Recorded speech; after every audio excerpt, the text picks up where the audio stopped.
2600 strašná bída, takže poďme si to trošku zhrnúť, lebo extrémne veľa ľudí sa zhodlo zase v komentároch, že zarábať 2600 eur v čistom je absolútne nič a všetci na Slovensku zarábajú viac.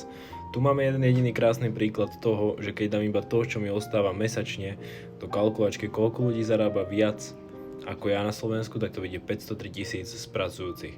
Čo je veľmi pekné číslo, ale to je iba to, čo mi ostáva a ľudia zarábajú iba viac ako to.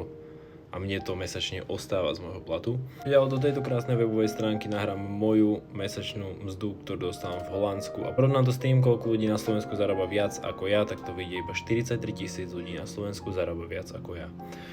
Ale ako vidím toto video, ako čítam tieto všetky komentáre, tak vidím, že všetkých týchto 43 000 ľudí sa našlo pod tým videom a všetci sa rozhodli komentovať. Každému to prajem, nikomu to nezávidím, ale opakujem znovu, buďme k sebe milší a buďme k sebe úprimní a prestaňme si klamať do tváre, lebo nemá to žiadny zmysel pre nikoho z vás. Čaute.